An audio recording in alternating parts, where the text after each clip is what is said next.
Okay. Yeah, well, welcome everyone. It's the time of the season to look back to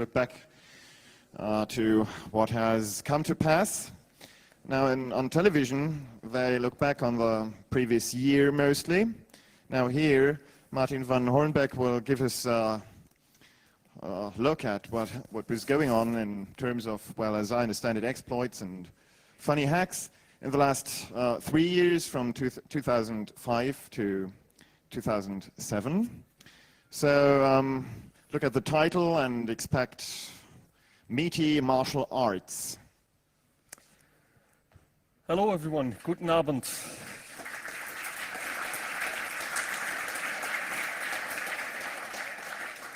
I knew the dragon was popular, but I didn't expect it to be that popular though. Good evening everyone. For all of you who saw us playing around with PowerPoint and Windows to get this up on the screen, I'm terribly sorry, but I could hardly come here with Keynote and then give a presentation called Crouching PowerPoint. Hope you understand. Okay, so what I'll be talking to you about this evening is mainly targeted attacks. So that means not 98% of all the Trojans that you can find out there that are interested in stealing your banking details, but really the ones that are used for, let's say, even less benign purposes. They've been in the news quite a bit over the last year. There's been a lot of talk about targeted attacks against nations, especially Germany, actually. There's also been a lot of talk about targeted attacks being used for other purposes, and tonight I hope to reveal a little bit of what those attacks can do and actually how they're being employed in real life. To give you a bit of an overview of what I'll be talking about this evening, first of all, we'll have a look at information operations. Now, I understand this may be a bit of a boring 10 to 15 minutes for most of you, but it's just an overview of what information operations are. You hear a lot of talk about information warfare. What is it really? How is it being used? How does it relate to actual attacks that are taking place on the internet? We'll have a look at some of the tactics that are used there, some cultural differences. What is information operations in the US? What is information operations in China, for example? And have a look at how they can be translated into real-life attacks on the internet. Then we'll look at one specific targeted attack that took place from somewhere in the beginning of 2005 and is actually still taking place today. We'll have a look at the issue space, so what is really happening, who are the parties involved, have an overview at the individual attacks as they took place, and finally I'll show you a bit of a link analysis of the different objects and subjects that are involved in the attack. You'll see more about that later. And then finally, we'll have a very brief look at how to defend against these dark arts. What are the technical controls we can put in place? And finally, there's one thing that I really think is not really a solution, but a good approach to dealing with these incidents, and that's security intelligence. And I'll give you a bit more insight into that.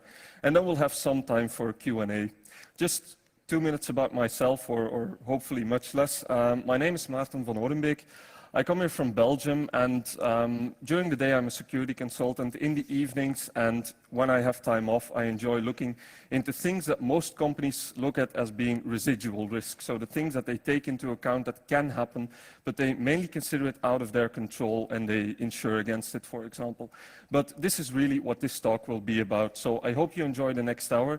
Usually I like to give a bit of an informal presentation so that you can interrupt me and everything. But since I have way too many slides, I have to admit this, I propose that we keep questions till the end. And at that point in time, I'll definitely make time for questions. And if there are still questions after that, then just come to me. I'm here for the full 4 days, so you can always bother me. To give a very quick introduction into information operations does require a bit of a start in what is information and how is it being used. And I always like to compare this or compare the past with the village and the future and today with the city. Just because in 2007, or as of 2007, more than 50% of the world's population now lives in cities. So that means that there's been a big cultural change over the last couple of 100 years, and it's very important also from an information perspective. When you look at the village, or rather what the village meant, in a village you generally have very fixed roles. You have people living there that have jobs that are actually fairly common. Every village, for example, has its baker, every village has its butcher. You have different types of jobs in every village, but generally they're the same. Also, between villages, you just have the little roads that you can take by car, but they're not really very common ways or very good ways of transporting a lot of information. So the village was really a place where we had all these people doing jobs that were very well known, and the content of the jobs was pretty much common. Like every bakery did sort of the same thing. They made some small changes, but nothing really radical because there was a baker in every village. Today, however, we moved to something completely different. We moved to the city. And in the city, you have very strong communication links. In this picture, you can see the ocean. The ocean was, in human history, one of the biggest ways of actually getting things across. For example, when all of Japan was actually blocked off from foreigners, the Dutch were still able to get to Japan and trade with them due to their experience in shipping and trade overseas.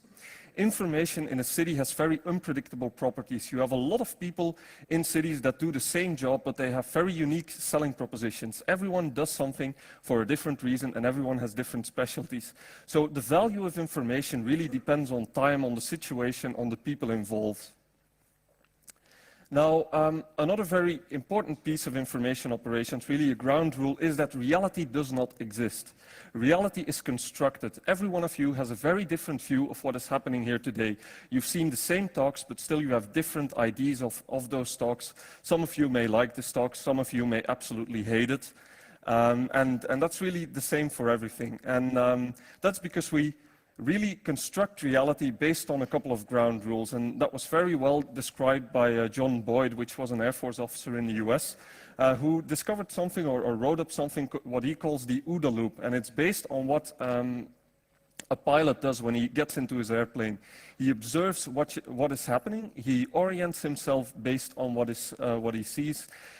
During orientation, he looks at his own cultural tradition, at new information that he gets in on what he achieved in life, what he has done, what he feels proud of.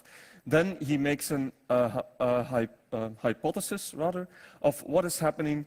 He decides what he's going to do, and he takes action. And when he's taken action, he goes back to the beginning, he observes what is happening, and he can change what he's doing.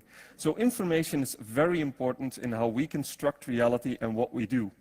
Now, the problem with this OODA loop is that it also very, very well signifies what can be attacked when you construct reality, when you think about reality. You can do three things. You can deny certain pieces of information, you can deceive people by feeding them information, which is incorrect, and you can destroy pieces of information that are important. And by doing each one of those things, you can actually make very important changes into how they perceive reality and how they make decisions. And that's really what all these new social engineering attacks that we're seeing today are dealing with. Banking trojans, for example. A lot of banking trojans actually get installed by being run through a user that is persuaded to click on an attachment, for example, because it relates to a news item. So this image, this OODA loop by John Boyd, which I blatantly stole here from Patrick Edwin Moran, I didn't draw this myself. This OODA loop very well signifies what can go wrong in the decision-making process and how people can abuse it. And this is very important in information operations, because what you're trying to do there is you're trying to have people make decisions that you want them to make, even though they may not be in the subject's best interest. So what is information operations really? In the US, they have a very nice definition for it. This comes from the Joint Doctrine for Information Operations. They call it the integrated employment of the core capabilities of electronic warfare, computer network operations, psychological operations, military deception and operations security, with specified supporting and related capabilities to influence automated decision-making while protecting our own. Now that takes a bit of effort to just say, but it is a very good definition of what it should be. However, when you talk to American military personnel on information operations, they mainly focus on computer network operations. And computer network operations is what we perceive as, for example, hacking or even protecting our own information. The goal of information operations is to achieve an information advantage. So you want to have better information than your competitor, and you can do that by protecting your own information or by attacking the information of the other party, and you can do that by denying, deceiving, and destroying all these nice goodies. There a main interest in the US for the moment in information operations is in coordinating execution. In 2006, I believe, there was a declassified information operations roadmap in the US, and that one really focuses on coordination, because the US is one of those countries where you actually have a lot of different militaries. You have the Army, you have the Air Force, you have the Navy, and all of those need to be coordinated. And of course, there's a lot of quarreling between the different groups on who should be doing what and what is really important in the big picture. How do other countries deal with it? A good example is China. In China, in the beginning of the 90s, there were a lot of different definitions on information warfare. A lot of them were copied from the US definitions. There were also a lot of them that were grown from the country itself. But one thing that has popped up in the more limited set of definitions that exist today is that most do not deal with victory. In essence, Chinese military doctrine is not interested with victory. They're interested with control. They want to control what the other party is doing to ensure that decision-making is in their advantage. Also, these definitions usually take into account people's war, which is a concept really thought out by Mao Zedong, and the concept actually deals with making sure that your enemy is attracted to you, so that instead of fighting somewhere else, you fight internally, but you make sure that your population actually supports your cause, so that the population is able to help you in actually protecting the country. And that's also very visible in some of the Chinese definitions today. And then very interesting are the stratagems. The stratagems are really tools of deception that have been devised over 300 years ago, and they're still, well, I wouldn't say in use, but they're still very well studied in Chinese military today. There are about 36 stratagems, and they're really very short sentences that describe a certain type of deception paradigm. For example, this is one of them: deceive the sky to cross the ocean. Deceiving the sky to cross the ocean means that you want to make sure that whomever is looking sees something that looks completely benign, let's say an email. And at the same time, you can cross the ocean and you can do whatever you want, but from above it looks very normal and it doesn't look like an attack. These deception devices are really quite interesting. You can find all of them on the internet. There are 36 sentences that really describe unique pieces of deception, and I really love them, because if you read the US doctrines on information operations, they really say this is the procedure to go about doing deception, and then it starts describing what is necessary to think about when you're doing deception. But none of them are really as clever as these 36 stratagems, so if you ever have time, look them up. It really is a pleasant read. So that's really it for information operations, but the reason why I wanted to give you that 5-minute introduction is because it really links into the rest of this presentation quite well. In this presentation, we'll look at targeted attacks, and targeted attacks usually have as goal to gain access to information that is valuable to you, that you can use to gain an information advantage from your competitor. And that's why the previous description really links in very well to what we'll be looking at right now. Of course, if you're doing a targeted attack, you need a methodology to do so. And most attack methodologies today seem to be modeled something like this, really. First of all, you identify the data that you're interested in gathering. So suppose that you want to have information on someone's whereabouts. You might want to have a look at his email to find out whether he has any schedule for that day, or you might want to look at his calendar. So you identify what information is valuable. In some cases, this may be, for example, where you have a group of people that work together in a forum on the internet that exchange information there. You can easily see on those forums who is really meaningful, who has good ideas, who is coming up with all the new stuff that everyone else follows. And so you can really identify who is important on a forum or a web portal and who has the information that you might be interested in. So you look for concentrations of information that you're interested in. You go to the forums, you go to web portals, you look for companies that are interesting. Then you look for those subjects of influence that really pull those companies together or pull that information together and make it useful. You can do that by crawling the website. You can do it by talking to people. Last week there was even some talk about this Russian bot that was able to fake a human being so that it could actually gain some information from people, which is really quite a novel concept. You can also get it through social networking. A lot of times you can get useful information from things like LinkedIn and all of these other social networks. You can gather information on who has certain data, because generally people who know something about a subject, they really want to brag about it a little bit, or at least they share it with other people because they think it, well, because of course it's interesting for the other people to learn about that subject. So that's really how you can identify those people that are interesting from your perspective. And then one trick that you can use is send a contextually valid message. What do I mean with a contextually valid message? If I go back 2 slides, or a couple of more actually, you can see that you orient yourself based on information you already have. So if I send you a message and that message originates from someone you are linked to on LinkedIn, for example, then it's pretty common that you would accept that message as being valid. And I could put something in there that sounds usual for that person, and I could possibly convince you to take certain actions. So that's really what I mean with a contextually valid message. So this is a sample of the methodology that is today commonly used for these targeted attacks. If you read the documentation that is now widely available on the US Defense Department compromises that recently happened, because there have been a couple of public hearings on it, you can hear that most of these attacks took place by an attacker, in this case my favorite little beast, the demon, who compromises a server, then sends an email to the victim. The victim opens the email. Essentially at that time he opens an attachment, that code executes, the code connects to another compromised server, and then that compromised server is able to access data. Now I know this is a very easy and simple representation of what is happening, and that in reality it's a little bit more complex, but this is really very common to what happens today. In some cases this is more complex because the victim is, for example, based in a company and you need to take into account proxy servers, or you need to take into account other controls. We'll have a look at that a little bit later. This is somewhat of an explanation of what these attachments usually consist of. Most of the times in the recent past, these attachments have been exploiting certain application file parsing vulnerabilities. Why file parsing vulnerabilities? Well, the time that you could send someone an attachment and it would auto-execute because they were running a really old version of Outlook Express, those times are really gone. That just doesn't happen anymore.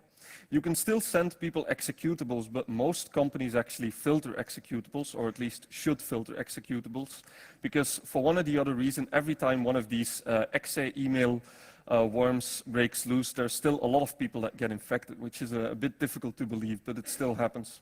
So a new thing really is we all have to run application software on our machines. We run Microsoft Word, we run Ichitaro, which is a Japanese word processor. We run, for example, an archiving utility such as WinRAR, and we need to do something with files when we get them. So, for example, someone sends a Word document to me, I double-click on the Word document, Microsoft Word actually opens it, but we all know that no application is really completely foolproof. All applications have some security vulnerabilities, and especially with the recent rise in techniques such as fuzzing, these vulnerabilities are relatively commonly found. And there have been a lot of instances in which there were stack or heap overflows in Microsoft Word, PowerPoint, Excel, Ichitaro, WinRAR, and many other applications, which could be exploited to actually execute code on a system.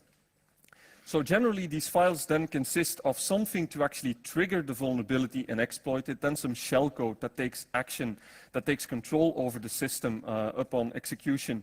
And then generally these files, because they are pretty large, a Word document, when you get a Word document of 500-600 Ks, you're not really very suspicious because it happens quite often. Word documents contain images. Those images are also included in the total file size, because in the end, a Word document is really just an OLE container that can contain a lot of different other objects.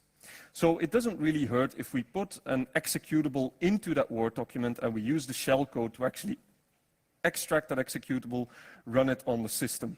So in essence, you have a couple of components. You have the little piece of string actually that exploits a vulnerability. You have the shell code that takes action or control over the system.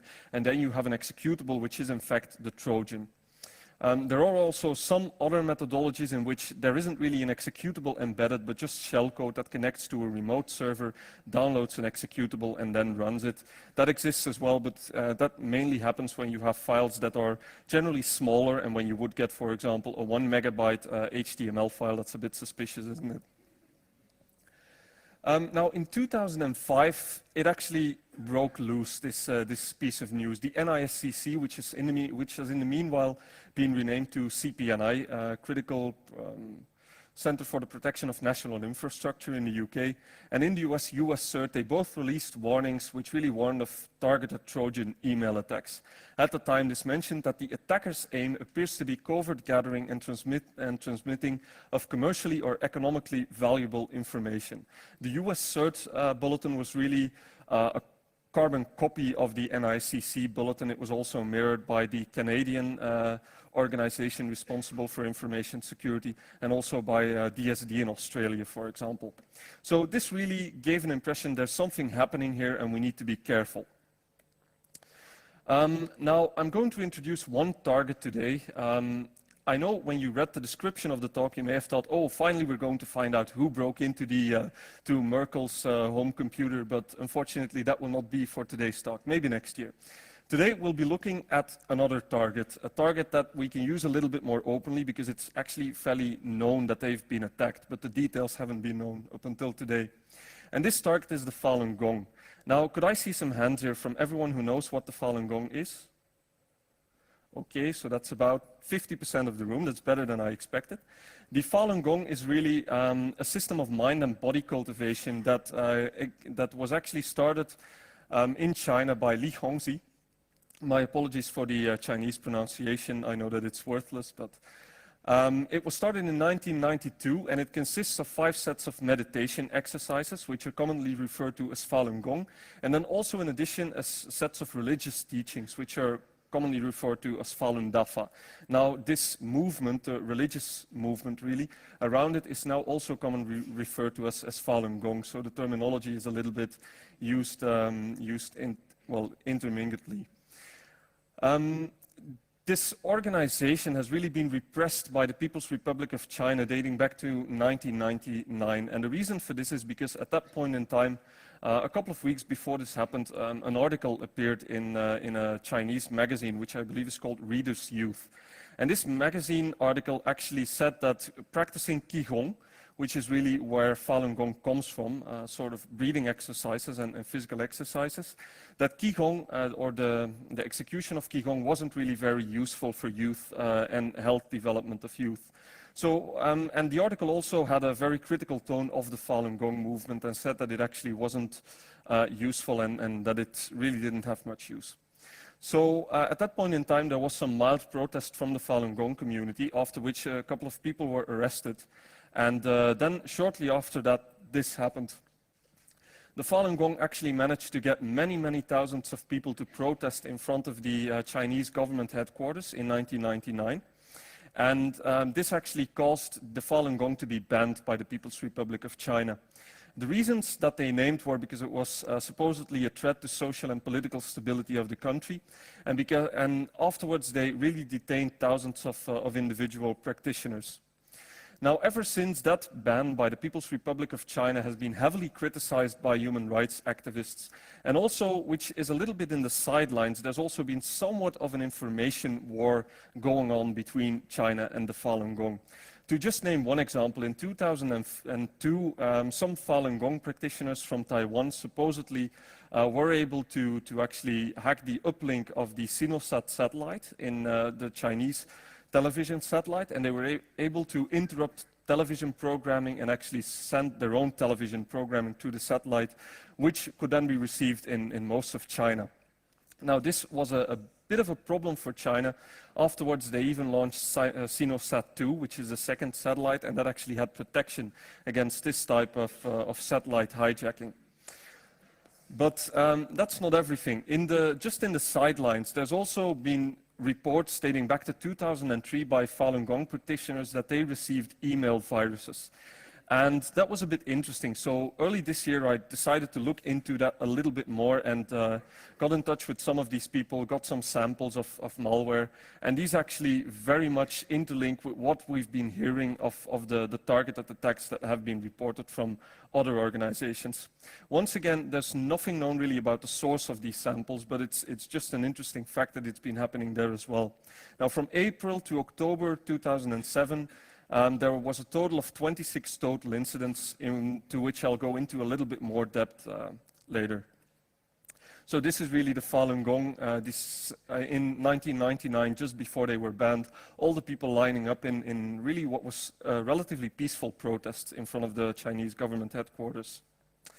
Now, it actually all started in 2005 with screensaver objects. Now, I don't know whether you remember this, but a couple of years ago, it was really common to send a virus mimicked as a screensaver. And the reason for this is because a Windows screensaver, what we know as .scr files, are in fact executables. They just have a different extension, and you can load them as screensavers. But in fact, they're just executables. And this was actually one of the first attacks that I received a copy of, and it was an executable that was called .scr, and it was attached to an email. And when you opened it, you saw something like this, and it continuously moved around, and other things happened on the screen. Fairly benign texts, mostly. Now, if you look in the file, you can see that it's just a program. You can see that DOS stub executable there. Just to give a small introduction, when you load an executable on Windows, most executables actually contain a stub executable at front. The reason for this is so that if you run it on older versions or on command line, and you use a different loader for the executable, and then it just shows you that the program cannot be run in DOS mode. Now, at the time, they weren't really very inventive in choosing host names for their control service, because at the time, the host name was just faluninfo.3322.org. Which was kind of funny if you're trying to do a below the ocean targeted attack, isn't it? That piece of code then connected to a machine on port 80, and that machine was actually granted full access to the compromised host in the return connection. So the host actually made an outbound connection, and that connection was then used. The remote server could connect to the infected machine and then execute code. Now, one thing that was very interesting and became obvious also at that time was something that I've come to call domain parking. Now, I haven't seen this described anywhere else, so I don't know whether there's a better term for it, but it sounds a little bit like parking because it's used when you compromise a machine to temporarily shut down the attack and afterwards restart it when you need further information. The thing really is that these types of attacks, they do a DNS lookup first. So in this case, the code does a DNS lookup for faluninfo.3322.org, and then it gets back an IP address. And it then builds a connection to that IP address. Now, the problem with this attack is that once the hostname resolves and the outbound connections take place, you can see this in your firewall logs. So it's a bit of a noisy attack, and once it's running, you can easily identify which machines have been infected if you know the host name by looking at your firewall logs or if you know the IP address.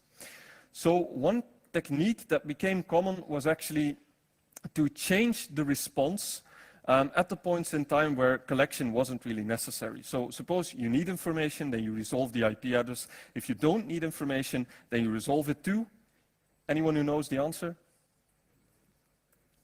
Localhost 127.0.0.1, because in that case you don't have the outbound connection and you only have the DNS query. And could I see some hands here of everyone who logs every single DNS query in his company? Nothing?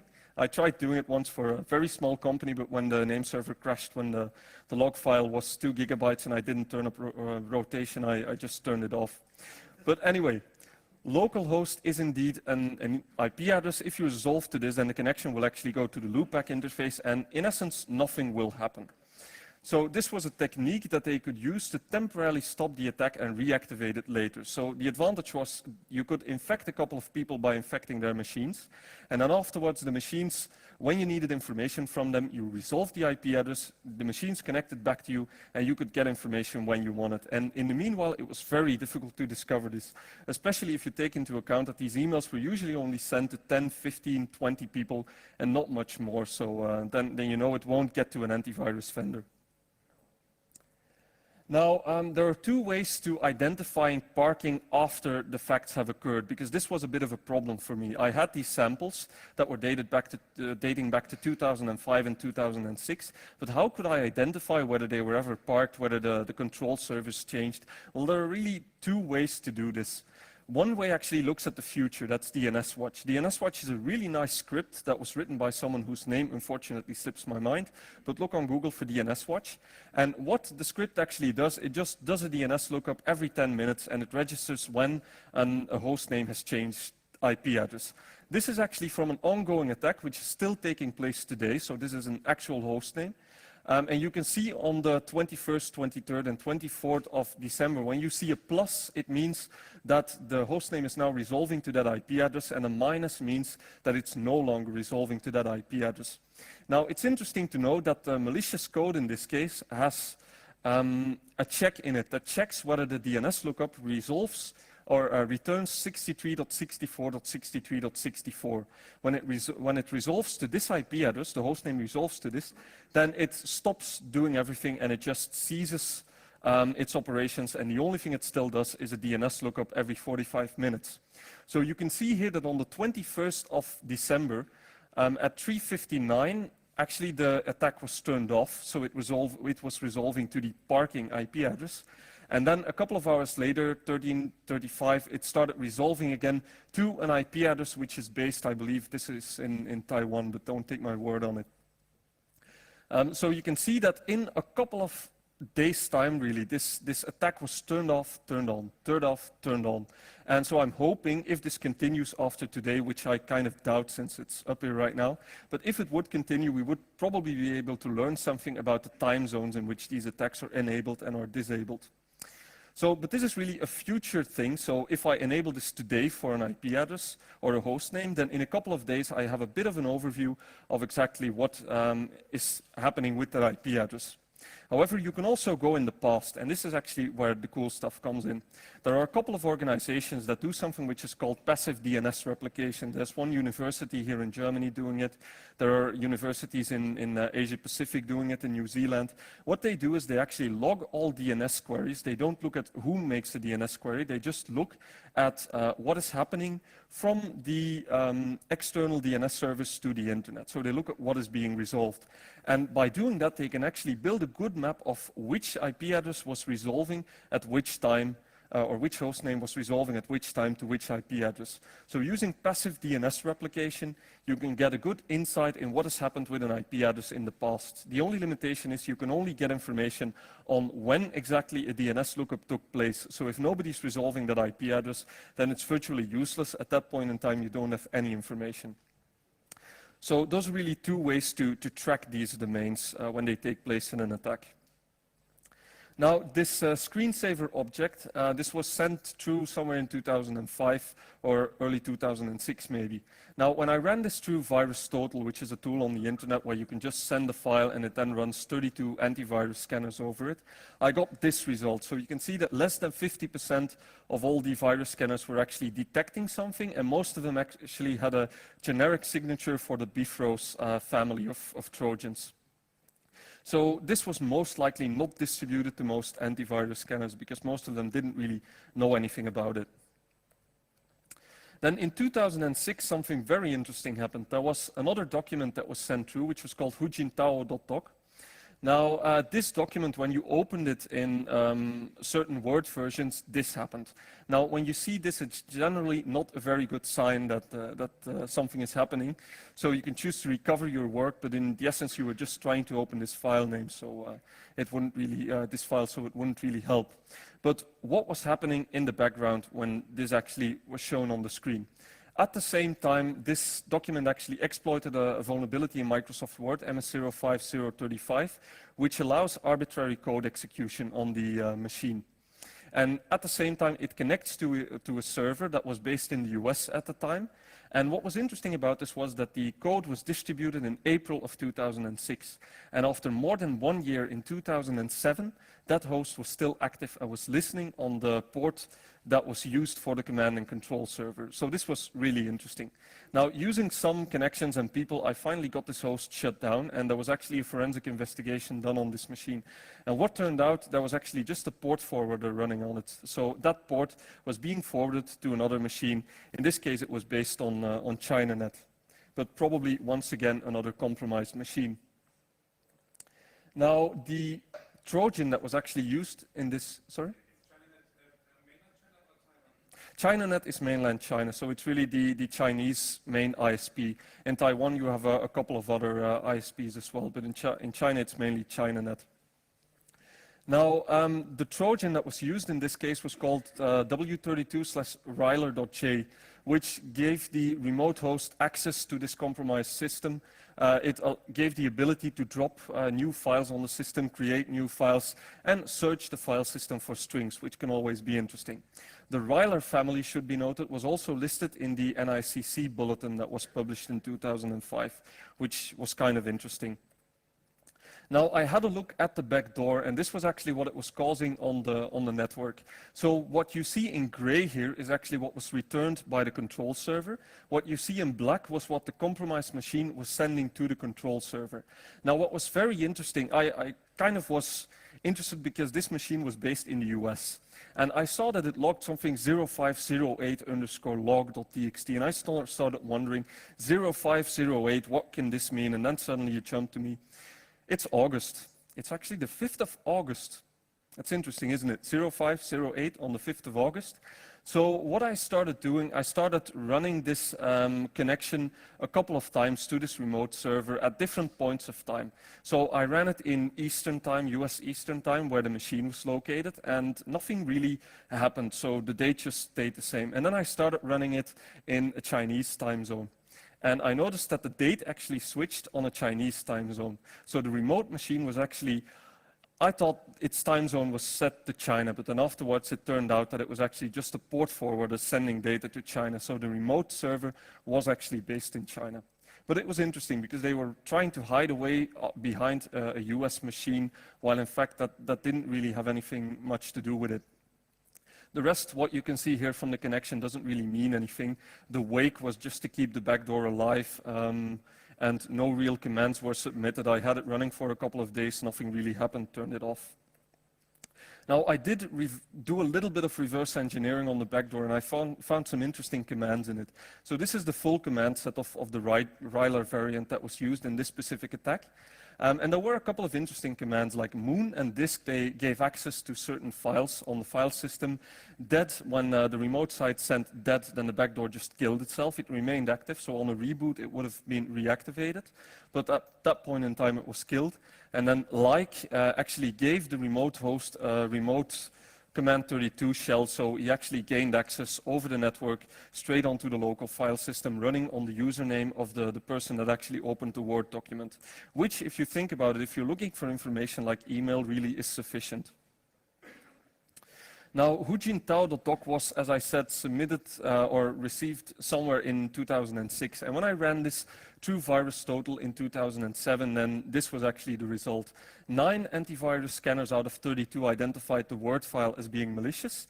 And when I then extracted the embedded binary, it turned out that 15 of them detected the embedded executable. Now, most of them actually detected it because the binary was packed, and they just flagged everything packed as potentially malicious. So that shows that the Word file was probably never really submitted to any of these antivirus vendors. Now, just for clarity, I do have to add one little thing. VirusTotal does file-based scanning. So that means if you have an antivirus that does, for example, intrusion prevention using table hooking and API hooking, for example, it would probably have caught this, but file-based scanning definitely didn't. Then in April 2007, something else quite interesting happened. This email was received, or actually an email was received that contained an HTML attachment. So it didn't contain a Word document, just an HTML. And that HTML, when you open it, looked like this. So it was a petition to urge the Chinese regime to respect human rights in the true Olympic spirit. What was interesting was that this was actually a real-life petition. It exists. It was also distributed in a very benign email. But this one actually contained something else. Because if you looked at the code that was included in the HTML file, you saw some things that you would think are a bit out of the ordinary. So actually that much out of the ordinary that if I was an antivirus company, I would probably write a signature to trigger on everything that says evil object, because to be honest, evil object doesn't really sound very nice. But in essence, the email didn't really have much of a problem except for this. The message was sent from Taiwan, but was actually routed through an Australian mail service. Now, if you look a little bit further into this file, then you can see that it actually contains some interesting code. And if you decode that code, it was really just hexadecimal, then you gain this. So it actually tries to download an executable from a remote site. And that executable turned out to be a Protox backdoor application. Quite funny. Antivirus detection doesn't look very good. I think that evil object signature would actually be a good idea. But as you can see, nobody really triggered on it, and as such, most people also don't consider an HTML attachment as very suspicious. We're all used to drive-by exploits in the browser. We're used to going to websites and then having our antivirus pop up and saying, okay, this contains a JavaScript exploit for 8ODB, for example, or some other Internet Explorer problem. But in this case, it was attached to an email, which is actually fairly uncommon. There aren't that many viruses that distribute as an HTML attachment to an email. Then in 2007, a lot of fun things happened, a lot of attacks. In May, there was a word exploit, and it went on and on and on. Now, what was interesting about these word exploits was that they were actually a little bit more complicated. So they actually started containing executables that were packed using PE-Armor or FSG, which are two very common packers for files to actually make them more difficult to scan and reverse engineer. FSG is relatively easy to unpack, PE-Armor is quite difficult. And also, very interesting, they contain a clean document with context. So that means that if you open the document, Word crashed, but it immediately opened a new document, which was completely clean and didn't give any problem.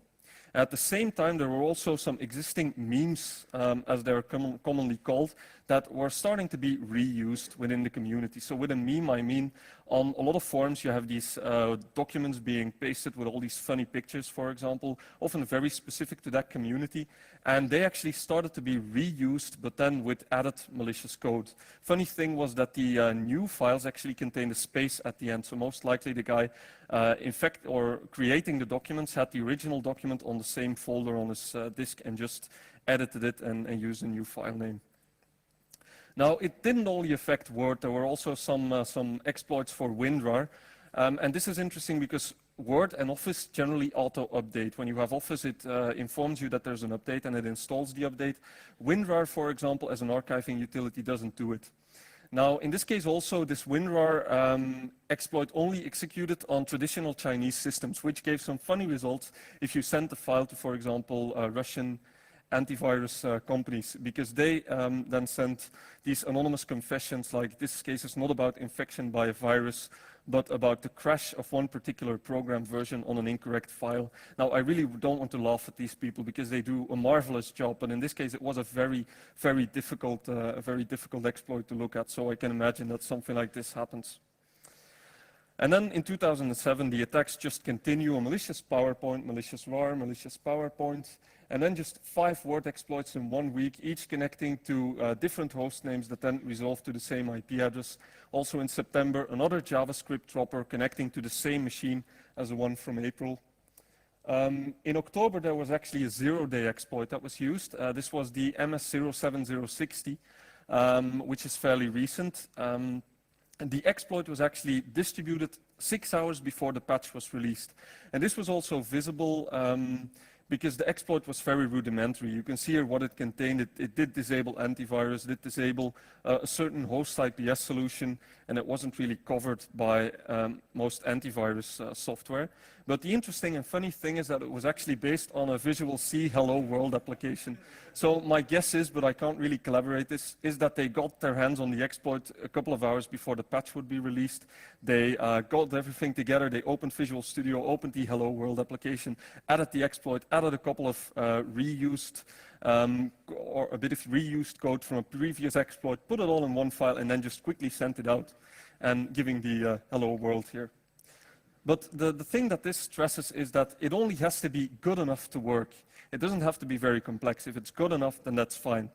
Then in the autumn of this year, it just continued, a malicious Excel document, a RAR exploit, 3 more PowerPoint exploits, all very targeted. The emails were, for example, documents that contained a list of things that still needed to be done for a rally for human rights, for example. And then very recently, we've been seeing a new type of methodology that's in use, and that's really just information gathering tools. Instead of implementing a backdoor, what these tools do is they run on your system, they steal all your passwords for accounts that you have configured in Outlook Express, they steal passwords that you have configured for Hotmail, Gmail, all these other services, and then they submit them to 3 different machines, in this case 2 web servers in Taiwan and then to a Chinese email address.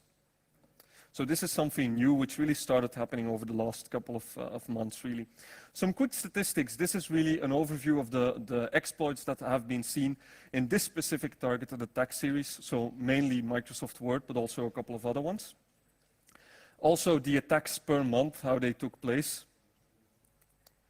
Then the one thing that is very difficult with these types of attacks is actually to identify the threat agents. So with threat agents, I mean the people that are actually conducting the attack. So who is behind this? It's very difficult. There are a couple of groups that are known to use this, such as the Network Crack Program Hacker Group in China. A company in the US has a very good analysis of this online. Titan Rain was the incident that involved the US Department of Defense, similar attack again. And so it's really, really difficult to attribute this to a specific attacker, because control servers can be shared, exploit code can be shared across groups, and really motive and techniques become the discriminators. And now I was really impressed this year with the Congress that there were so many ladies actually here, so I don't really want to discourage them. But one thing that people taught me when I was young was that one thing that makes history are maps and chaps. And so the thing you need to do is you need to build a map of these attacks to try and identify which machines are involved. On this map, you can see the different parking addresses. These are right in the middle here. You can see some of the other hosts. I have to admit I removed some IP addresses here because I wouldn't want them to be shut down tomorrow by some strange coincidence. So this is really an overview of what has happened over the last couple of months. It's not complete, but it sort of draws a picture of how complex these attacks can become. Now, how do we defend against this? This is really just a very short introduction to some techniques that you can use. You can build a wall, but we know that that worked in the city when you had a road and you had to approach the wall. But nowadays, when you have the ocean, walls really don't make much sense anymore. 2 minutes. Oh, wonderful. Then we'll have to hurry up.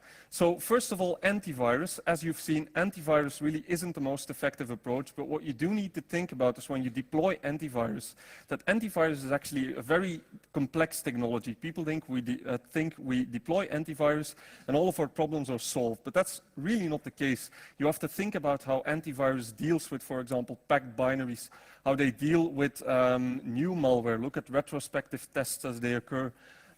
Sandboxing has very limited value because sandboxing generally wants to see how a certain specimen behaves in a certain environment. The problem is your sandbox is never as complex as your real-life environment and never as complete unless and if it is, it's way too slow.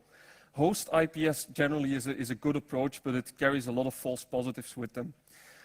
Software hardening is one solution. You can control the various software assets that you have. For example, if your users are using WinRAR, you might have a problem getting them patched because WinRAR doesn't patch automatically when a vulnerability is found. For Office, Microsoft released some great tools called MoIce, which actually convert from older Office formats to the new ones, which really protects you quite well against these types of attacks.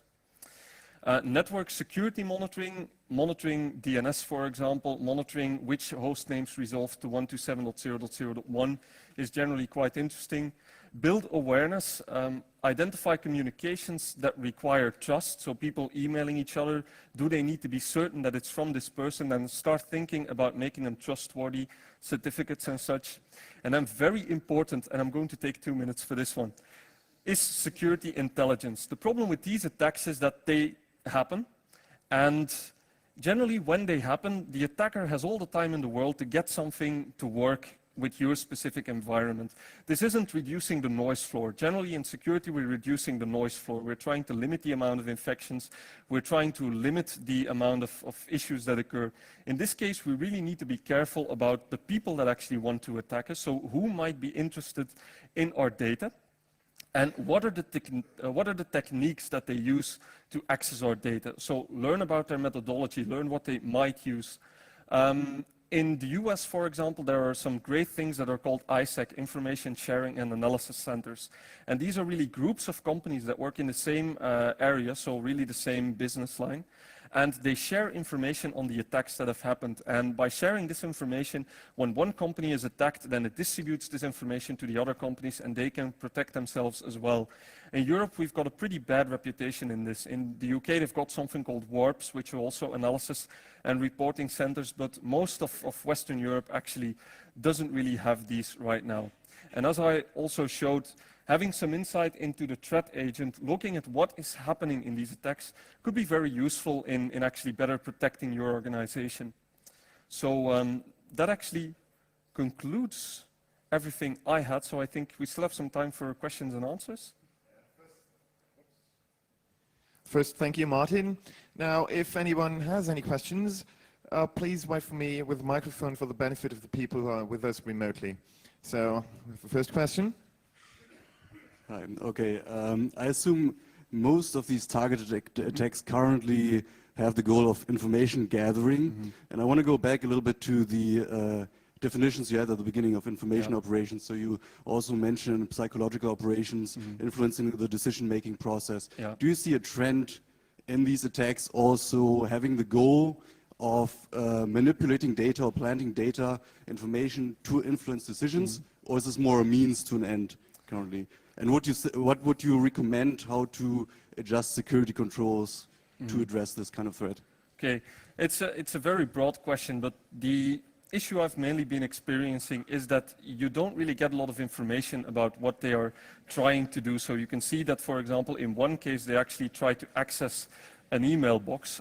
In other cases, one thing that really clarifies where the attacks are going to is the switch from backdoors to actually just gathering credentials to email accounts. So for the moment, what I've been seeing is really focused on gaining information. It's not focused on changing data. So far, there has not been any indication that it's moving in that direction. Given the definition given at the beginning, it is a possibility. It's something that we need to take into account. But for now, it looks like it's based on gathering information to use that information to then do more items, but of course, or do more activities that would actually place them at an advantage. But that's difficult to measure for the moment, of course. And regarding the controls, I think you can implement a lot of controls to reduce the noise floor. You can implement controls by thinking, as I said, about antivirus. For example, most of these attacks use packed executables, and you've got a lot of antiviruses that, for example, block packed executables. And this is a problem if you do it on the desktops, because there are some executables that are part of really complex software packages that are also packed to prevent reverse engineering. But in most cases on the email side, for example, you can generally relatively safely block these attacks because people generally don't exchange software through email or shouldn't be exchanging software through email. So those are really the types of controls that you should be looking at based on really what is happening out there. And second, of course, exchanging information is very critical. So if you know about one of these attacks, for example, exchanging the information that you have about it might be a difficult thing to do for some commercial companies, but it is one thing that does help. And I think governments also need to do their part there by actually introducing these types of information sharing mechanisms to actually protect the companies that actually are based in their territory, to put it that way. Okay, it would be nice if people who are leaving would postpone talking till they're outside. I think we have time for one little tiny question. No more questions? Well, you can talk to Martin for the rest of the Congress. So let's thank him again for this wonderful talk. Thank you.